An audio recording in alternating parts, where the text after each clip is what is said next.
বুন অ্যাপেটিতো! আজকে আমি এসে গেছি হোয়াইট সস পাস্তার রেসিপি নিয়ে। এই রেসিপিটা একবার আপনারা ট্রাই করে দেখুন। যদি খেতে ভালো না হয়, তাহলে আমার আর কোনো ভিডিও দেখবেন না, আমার আর কোনো রেসিপি দেখবেন না। আসলে হয়েছে কি, সেদিনকার মেট্রোয় গেছিলাম। সস্তায় জানেন না ৪০ থেকে ওই ৳৫০ র মধ্যে কতগুলো পাস্তার প্যাকেট পেয়ে গেছি। সেগুলোকে তুলে নিয়ে চলে এসেছি।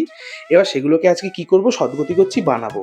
এবং শুধু বানাবোই না, এই পাস্তাগুলো ভাবছি আমার ক্লাউড কিচেনে আমি আ মেনুতে দেবো। কি বলেন? কেমন হয়? ভিডিও শেষে আমাকে সবাই জানান এটা রেসিপিতে দিলে আম ভালো হবে কি খারাপ হবে, এবং কত দাম আমি রাখতে পারি। আমি যদিও ৳১৬০ ঠিক করে রেখেছি। চলুন স্টার্ট করি।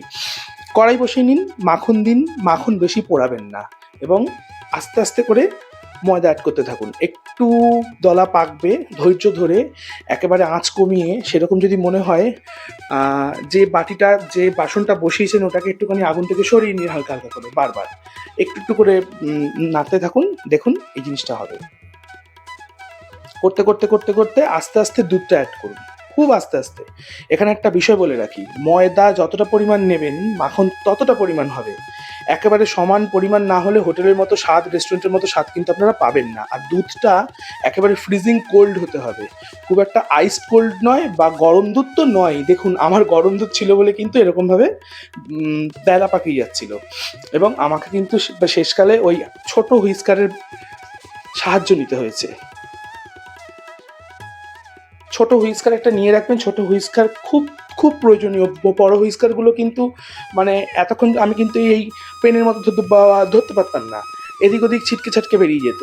এই হুইস্কারগুলো দিয়ে অনেক সহজেই দেখুন একেবারে যেরকম ক্রিমি ব্যাপারটা এসেছে এই ব্যাপারটাই হবে। এই ব্যাপারটাতে একটুকু লাম্প নেই। এবার একটা অন্য বাসন বসিয়ে তাতে একটু হালকা মাখন দিয়ে দিলাম রসুন কুচি, পেঁয়াজ কুচিটা দিয়ে দিলাম, হলুদ, ক্যাপসিকাম, লাল ক্যাপসিকাম, বেল পেপার বলবো না, আমি ছোটো থেকে যেটা বলে এসেছি সেটাই বলছি। ক্যাপসিকামটা দিয়ে দিলাম, এবং ভুট্টার দানা, আর একটু ফ্রোজেন মটরশুঁটি। এটা তো মটরশুঁটির সিজন নয়, আসছে সিজন, তো এখন আমরা ফ্রোজেনটাই দিলাম। দিয়ে একটু ভাজা ভাজা হয়ে গেলে আমরা এই সসটার মধ্যে এটা অ্যাড করে নেবো, আর সেদ্ধ করে রাখা চিকেনগুলোও দিয়ে দেবো।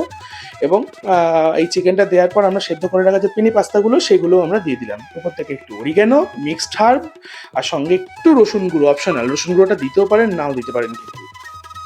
এবার আস্তে আস্তে মিশিয়ে নেবো। মিশিয়ে নেওয়ার পরে আমাদের পাস্তা রেডি। এখন হোটেলে যেতে হবে না, কোনো প্রয়োজন নেই।